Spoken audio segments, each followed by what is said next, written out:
This is sad news this morning. Mitchell Geist died on Monday in Louisiana. Now, if you don't follow the show Swamp People, it's a really popular History Channel TV series. It chronicles the lives of alligator hunters in Louisiana. With nothing but a rifle and a baited line, these brave people walked into the deepest swamps in America, hunting alligators larger than the average car.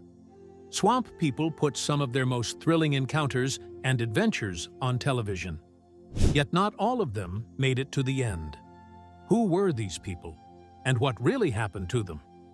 These are the stories of 10 Swamp People members whose stories are almost forgotten. The last one deserved a farewell episode, but never got one. He lost his son 7 years before passing away. Mitchell Gist. It was on May 14, 2012, when Mitchell Gist walked into the Louisiana swamp and never walked out alive. He and his brother Glenn had grown up on Conway Bayou, raised by their father in a house that sat at the edge of the water. Hunting and fishing in this area were not hobbies, but were skills required to stay alive. So when Swamp People came to include their work in Season 2, the cameras did not change the brothers all that much. Yet something devastating was on the horizon.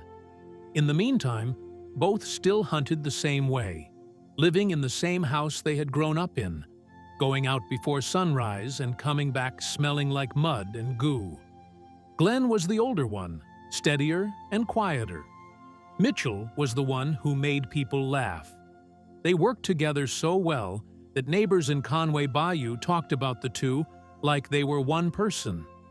With lifelong experience and teamwork on their side, they were almost invincible together, even in the most dangerous places. But the swamp does not care how many seasons you have survived it, and sudden tragedy would show this the hard way. On a Monday morning on the Bell River, about 75 miles outside New Orleans, Mitchell suddenly collapsed while working on a houseboat he had been building for months. The person with him got the boat back to the landing, started CPR, and called for help as soon as he could. By the time he reached Tesh Regional Medical Center in Morgan City, it was already too late. The coroner ruled natural causes, with the more specific reason being a sudden heart attack. Mitchell was just 4 days away from his 48th birthday when this happened, and to honor his memory, Glenn finished the houseboat on his own, just the way his brother had planned it. A very painful event for Glenn and the fans, yet the next incident was a lot more horrific. Tommy Chovin. For years, Trigger Tommy was known as a man of strong conviction, never letting circumstances dictate his fate. But that was until a tragic car explosion in the Louisiana Bayou took everything away in an instant. Many events leading up to that point have been a mystery. For one, Tommy Chovin had been part of the show from the very first season, hunting alongside his stepfather Joe LaFont, the man viewers knew as Trapper Joe. Compared to most of the pairs featured on the show, two of them were a complicated pair on camera, arguing one week and working in silence the next. Neither fully trusted the other, but since the swamp waters were less trustworthy than either of them, they always returned to hunting together. Tommy had grown up learning to hunt from Joe, and when the cameras arrived, he was already the kind of man who could read the swamp as easily as other people read a clock. Though he disappeared for stretches between seasons and always came back. Like when he left from Season 1 through 3, and then again in Seasons 6, 8, and 9, he always found his way back to the gator lines. For the most part, he was consistently successful. But that was until a painful accident on July 11, 2019, an accident that hasn't been explained to this day. Every verified public record implies that what happened wasn't just an accident, but something involving explosives somewhere in Louisiana on a summer afternoon. What he was doing with them, why he had them, and how it all went wrong are questions that have not been answered till today. As for the accident, the outcomes were beyond devastating. His eardrums ruptured and his eyes sustained damage. His chest and arms were harmed badly enough that doctors had to perform 2 separate surgeries within the first 7 days. The chances that he would lose his arms were 50-50, and the outcome was as painful as the accident. As every professional would tell you, alligator hunting is a job that requires 2 working hands. Unable to do this anymore, he went into obscurity, and his last confirmed public post appeared in January 2023 about trying to move forward. Then the feed went inactive and stayed that way indefinitely. The Molinaires. One violent night at a time, R.J. and J. Paul Molinaire found themselves in repeated quarrels and confrontations with themselves, the crew, and almost anyone who crossed them. These quarrels got worse with every incident and continued until one night marked by heavy losses and injuries that cost them everything.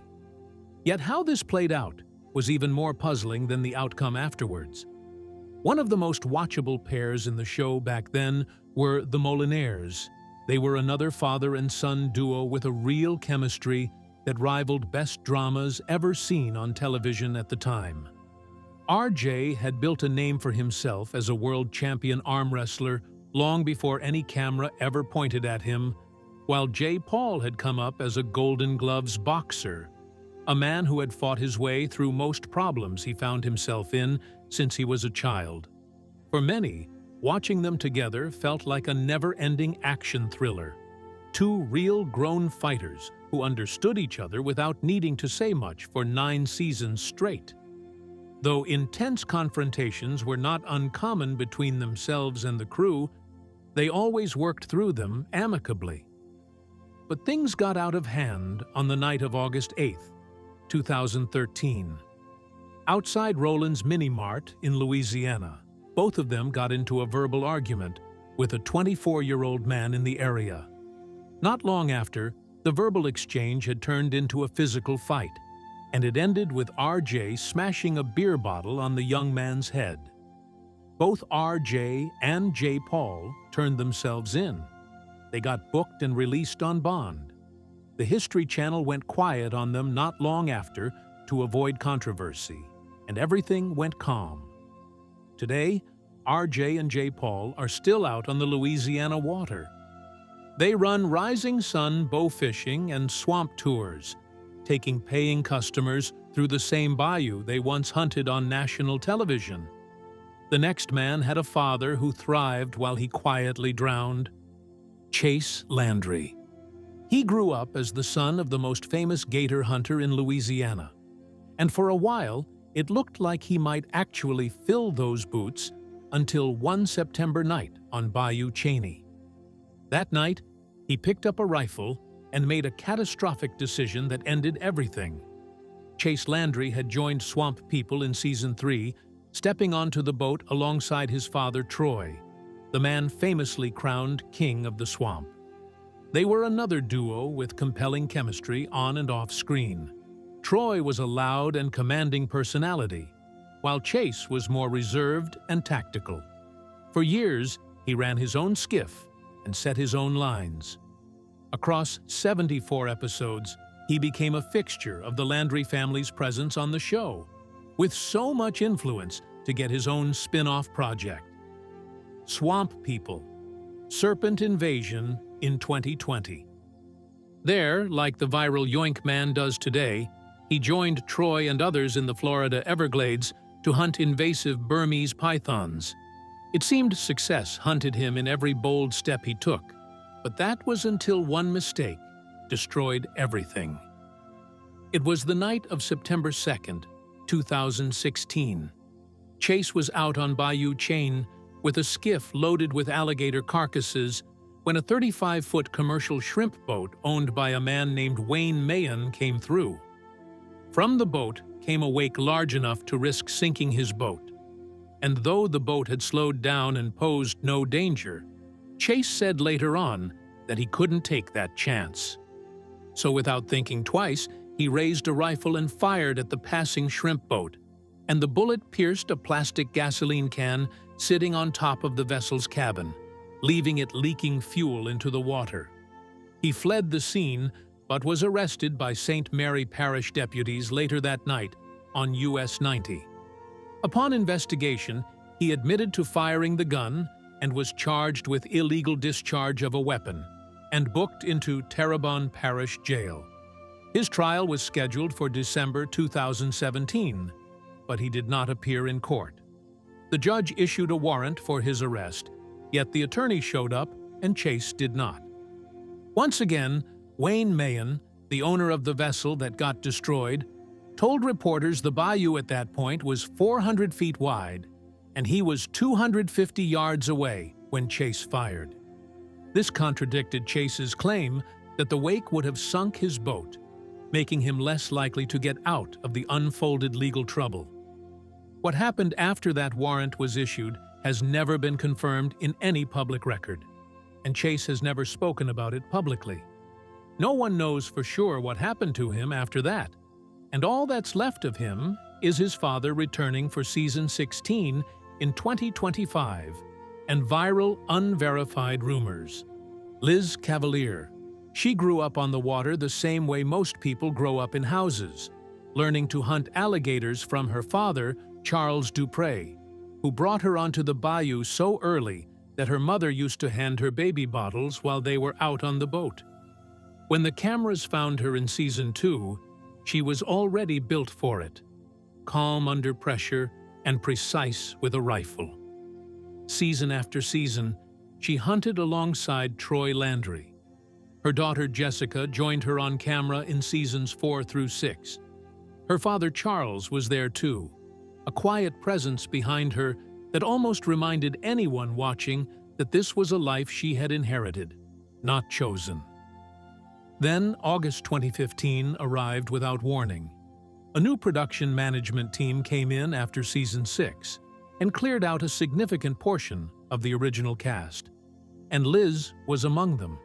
She heard the show was moving in a different direction and that her family would no longer be part of it. No explanation was given, so she took to Facebook within weeks of the season 6 finale and posted the news herself. That way, the news broke that she, her family, and other original cast members had been let go by original media for reasons never explained ahead of time. Production asked her to remove the post, yet she declined and kept posting. After a few years of online back and forth, she came back once in season 12, hunting alongside her stepson Destin on the same water she had worked for years. One season, and then nothing. Today she still hunts alligators on Pecan Island and advertises guided gator hunts every September when the season opens. Her last appearance on TV was 4 seasons ago. The next person left the show on his own terms, but he never made it home.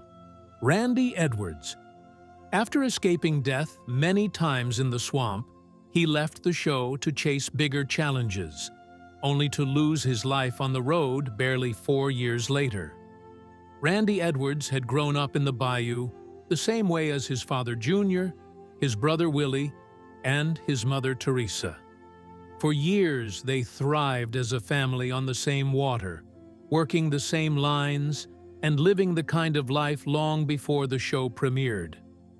When Swamp People premiered in season 1, the Edwards family came along, and Randy was the youngest of them, the one still figuring out his place on a boat his father had commanded for decades. But it wouldn't stay that way for long. Over the years, viewers watched him grow and evolve across 6 seasons as he hunted alongside Junior and Willie in the Atchafalaya Basin. Soon enough, he was skilled enough to jump into dangerous places and come out unscathed after long wrestles with the biggest alligators. He left after season 6 in 2014, so he could enjoy a normal life in Donaldsonville with his wife and 3 children away from the cameras and local scrutiny. Life from this point felt safe and peaceful, but it didn't last. Shortly before 3 in the morning on Saturday, September 15, 2018, Randy was driving southbound in Iberville Parish in his 2002 Chevrolet Silverado when the vehicle failed to work on a left-hand curve. From this single malfunction, the truck left the road, struck a utility pole, and overturned. Unfortunately for Randy, he was not wearing a seatbelt when this happened, and the impact threw him far from the vehicle. The first EMT on scene was Nicholas Cazelot of Bayou Sorrel, who arrived soon after to find the truck lying upside down with 4 tires facing upwards. Louisiana State Police collected a toxicology sample and concluded that the vehicle was impaired. The rest of the results were never released to the public, and Randy Edwards was pronounced dead at the scene. He was 35 years old.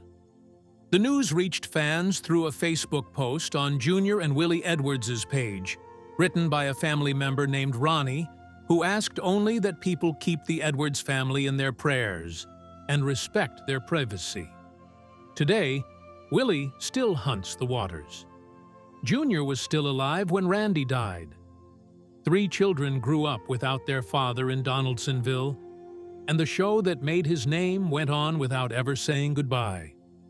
Trapper Joe LaFont. This is the man who became famous not for the things he accomplished within the show, but for the scandals afterwards and their devastating outcomes. Meet Nose's Joseph LaFont Jr., commonly known to everyone as Trapper Joe from the very first season in 2010. Tommy Chovin was his stepson, and before the accident, they appeared in 53 episodes from Season 1 through Season 6, teaching the younger man everything he knew about the water. Though Hurricane Isaac destroyed his home in 2012, he quickly rebuilt and kept going. But something much worse was happening off the bayou. In June of that year, an ongoing investigation got him arrested in Orange County, Florida, for domestic battery.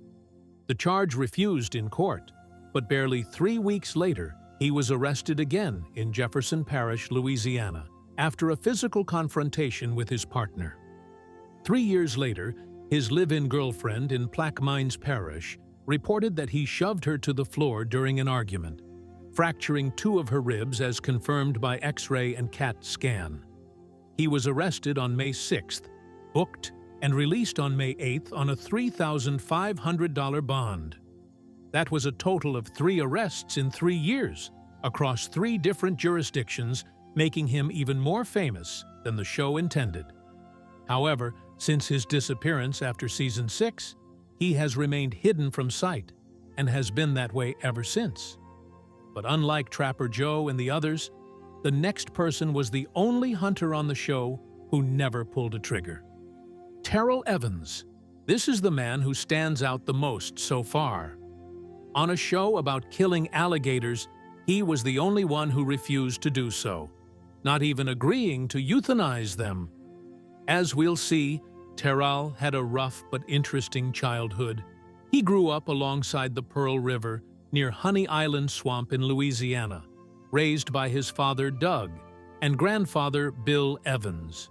Raised to do this from a young age, believe it or not, he was reportedly able to catch alligators barehanded at night from age 12. Later on, he served in the Marine Corps before spending 30 years as a regional project manager in the oil and chemical industry. His then-wife, Dana Hollyfield, had been filming him in the Honey Island Swamp for years before the show existed, and it was her videos that caught the casting director's attention. After a much-needed conversation, he joined the show in Season 2 and stayed through Season 6. And while every other hunter on the show was shooting and tagging, Terrell was relocating the most dangerous gators alive to a 3,000-acre conservation property he owns called Goat Island. It was much more difficult and expensive, but he believed it was right. But just as it was for Liz Cavalier, everything was about to change for the worse. When the Season 6 cast overhaul came, he was gone with everyone else. But unlike the former, he gave no public statement, but took the chance to remarry in Slidell, Louisiana, and step away from public life entirely. He has not appeared on the show ever since, and has given no interviews about his departure. His disappearance was special in many ways, but not as unique as the next one. Joey Edgar. Unlike the other tragedies and obscurities we've explored so far, Joey Edgar stands out in many ways. First off, he did not vanish from the spotlight, but changed in a way that many viewers became concerned about. He was the son of Daniel Edgar, one of the most experienced gator hunters in St. Mary Parish. Joey had been working the Louisiana marsh his entire life, but by season 16, fans had noticed something different. He was getting visibly thinner with each appearance, and it didn't take long for comments to start flooding in, assuming the worst. Some said it was cancer, others said it was stress. Soon afterwards, he addressed it on camera directly, stating that he has diabetes. The weight loss was intentional, intended to be a controlled response to a condition that had been building for years. Just to stay alive and well, he starved himself so much that a team installed a winch on the boat to compensate for the physical demands his body could no longer carry. Though he is still on the show, the man viewers met is not the man on the screen now, and Joey has said as much himself. Yet his suffering and turmoil don't come close to the final tragedy we're about to show you. Junior Edwards. This person was there the night Swamp People began, yet he died long before most fans knew he was sick to begin with. Joey Edwards appeared in Season 1 alongside his wife Teresa, his son Willie, and his youngest son Randy. It was the same Randy who would pass away by 2018 in a ditch off LA 75 for undisclosed official causes. Junior left after Season 6 in 2015. He came back once in Season 12 in 2021, and that was it. Fans concluded that the show demanded more money from him, though he would later clarify on Facebook that the production company simply told him he was no longer needed. Concerns only grew on July 6, 2025, when his grandson Little Willie posted on Facebook asking for prayers for the old man. He wrote that Junior had been dealing with health issues so dire that the family needed a miracle to get him out of it. But tragedy struck on July 26, 2025. Junior Edwards passed away at his home in Bayou Sorrel, Louisiana. He was 61 years old. Shortly afterwards, his son Willie confirmed publicly what the family had kept private for months. He had been suffering with stage 4 colon cancer, fighting it quietly while the show went on without him. He was buried at Grace Memorial Park in Plaquemine, Louisiana, and Randy's name appears in the obituary as preceded in death. Let's discuss down in the comments below. Which of these stories stayed with you the longest? Is there anyone you think we've left out? We'd love to hear what you think. Like, share, subscribe, and click on the next video on your screen. We will see you there.